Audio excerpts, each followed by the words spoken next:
தற்போது நாட்டில் ஏற்பட்டிருக்கின்ற இந்த வெள்ள அனர்த்தங்கள் சம்பந்தமாக யாழ்ப்பாணம் மற்றும் கிளிநொச்சி மாவட்டங்களில் இருந்து பல்வேறு முறைப்பாடுகள் எங்களுக்கு கிடைத்து வருகின்றது. உண்மையிலேயே யாழ்ப்பாணம் மாவட்டத்திலே இந்த வெள்ளப்பெருக்கு காரணமாக பல பொதுமக்கள் பாதிப்படைந்திருக்கிறார்கள், பல வீடுகளும் சேதமடைந்திருக்கின்றது. அந்த வகையில் சில இடங்களில் நான் குறிப்பாக எந்த இடம்னு சொல்ல முடியாது, ஆனால் எல்லா டிஎஸ் ஆஃபீஸ் மட்டங்கள்லையும் பலர் தங்களுக்கு தங்களுடைய பதிவுகள் சேதம் தொடர்பான பதிவுகள் முறையாக பதியப்படவில்லை, இல்லை கண்காணிக்கப்படவில்லை என்ற முறைப்பாடுகள் வருகின்றன. அது சம்பந்தமாக நாங்கள் யாழ்ப்பாணத்துடைய ஜிஏ, கிளிநொச்சி மாவட்டத்தினுடைய ஜிஏ, ஏனைய டிஎஸ் மாவட்டம் தொடர்பு கொண்டு விடயங்களை கேட்டுக்கொண்டு வருகின்ற பொழுது நாங்கள் நேரடியாக பாதிக்கப்பட்ட மக்களிடமிருந்து சொல்லுகின்றோம். என்ன பாதிப்பு இருந்தாலும் ஜிஎஸ் கூட அறிவிக்க சொல்லி, உதாரணத்தை பார்த்தா ஒரு ஒரு பிரதேசத்திலே ஒரு ஜிஎஸ் இருக்கிறார், அதே போன்று அங்கே சமுத்தி உத்தியோகர் இருக்கிறார்கள், அதே போன்று எக்கனாமிக் டெவலப்மெண்ட் ஆஃபீஸர் அவையும் இருக்கணும், டிஓவும் இருக்கணும்.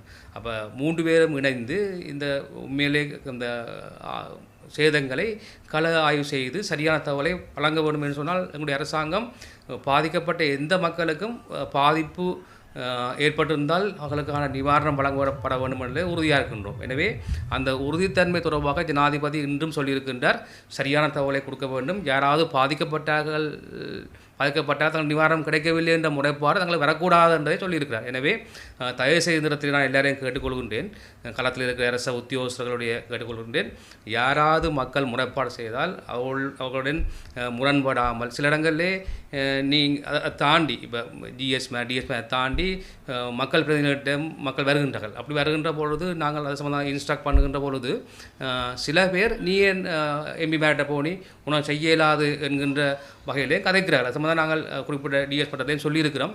எனவே எந்த பொதுமக்கள் பாதிக்கப்பட்டிருந்தாலும் அவருடைய இடத்துக்கு சென்று அதை பார்க்க வேண்டும். சிலர் நினைக்கிறேன் தொலைபேசிகள் இருக்காது, இல்லை தொடர்புகள் இருக்காது, அல்லது புகைப்படங்கள் எடுத்துக்க மாட்டார்கள். எனவே அந்த இடத்துல நேரடியாக கள ஆய்வு செய்து அவர்கள் பாதிக்கப்படாமல் இருக்க வண்ணத்துக்கு அவர்களுக்கு நாங்கள் உதவி செய்ய வேண்டும் என்பது என்னுடைய தாழ்மையான கோரிக்கை. அதேபோன்று அரசாங்கம் சரியான நிவாரணங்களை அறிவித்திருக்கிறது. இந்த நிவாரணங்களிலே சில மக்கள் உண்மையிலேயே பாதிக்கப்படவில்லை, அப்படியானவர்கள் சில பேர் பொய் சொல்லியும் மாட்டுப்பட்டிருக்கிறார்கள். அவர்களும் தயவு செய்து மனிதாபிமானம் செயல்பட வேண்டும். பாதிக்கப்பட்ட மக்களுக்கு அந்த நிவாரணம் போய் சேர்றதுக்கு நாங்கள் எல்லாரும் ஒத்துழைப்போடு செயல்பட வேண்டும் என்று கேட்டுக்கொள்கின்றேன்.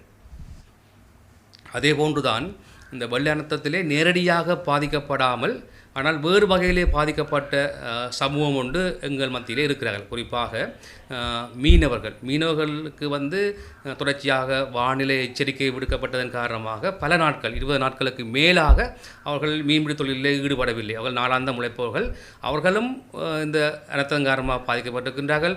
அதே போன்று தினக்கூலிகளுக்கு செல்பவர்களும் இந்த மழை காரணமாக வேலைவாய்ப்புகளை பெற முடியாத சூழலில் அவர்களும் பாதிக்கப்படுகிறார்கள். அவர்கள் வெள்ள நீர் போந்ததோ அல்லது போகவில்லையோ இல்லை, ஆனால் அவர்கள் தினமும் உண்பதற்கான அந்த வேலைவாய்ப்பு இல்லாமல் காணப்படுகிறது. இது சம்பந்தமாக மாவட்ட அரசாங்க அதிபர் மற்றும் ஜனாதிபதியுடைய நேரடி கவனத்துக்கு இந்த விஷயத்தை கொண்டு போவோம். அதுபோன்று பாராளுமன்றத்துக்கு இந்த விஷயத்தை நாங்கள் கொண்டு போய் அவர்களுக்கான ஒரு தீர்வையும் நாங்கள் கட்டாயம் நிச்சயமாக பெற்றுக் கொடுப்போம். இன்னொரு விடயத்தை நான் இதில் தெளிவாக குறிப்பிடுகின்றேன். இப்பொழுது நாட்டிலே ஒரு ஊழல் இல்லாத அரசாங்கம் என்று சொல்வதை விட அரசாங்க பாராளுமன்ற உறுப்பினர்கள், அமைச்சர்கள், ஜனாதிபதி, பிரதம மந்திரி என்று இருக்கிறார்கள். கிட்டத்தட்ட 70 நாடுகளுக்கு மேலே எங்களுக்கு நேரடியாக தொடர்பு கொண்டு உதவி பொருட்களை வழங்குகின்ற, அதே போன்று புலம்பெயர்ந்து வாழுகின்ற தமிழ், சிங்கள, முஸ்லிம் மக்கள், ஏனைய மக்களும் எங்களுக்கு அரசாங்கத்துக்கு நேரடியாக உதவி செய்கின்றார்கள்.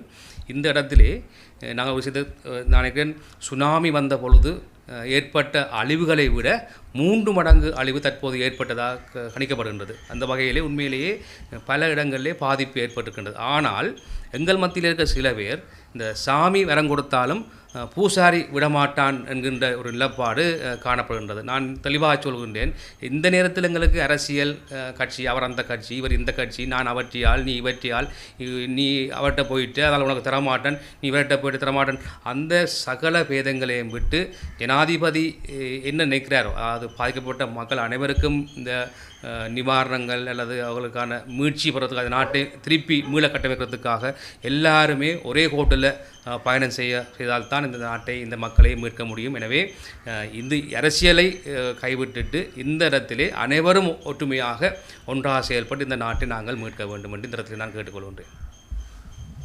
இந்தியாவை பொறுத்தவரையில் எங்களுக்கு பக்கத்து நாடு. அது நாங்கள் கோவிட் காலத்தில் கூட நாங்கள் தெருவாக பெட்ரோலுக்கு இல்லாமல் இருந்த பொழுது, மின்சாரம் இல்லாத பொழுது உடனடியாக எங்களுக்கு அந்த நேரத்தில் கப்பல்கள் மூலம் எரிபொருளை அனுப்பி அந்த எங்கள் நாட்டை மீட்டதிலே இந்தியாவுக்கு பெரிய பங்கு இருக்கின்றது. அதே போன்று தான் உடனடியாகவே களத்திலே செயல்பட்டு உதவி செய்த முதலாவது நாடு இந்தியா நாடு.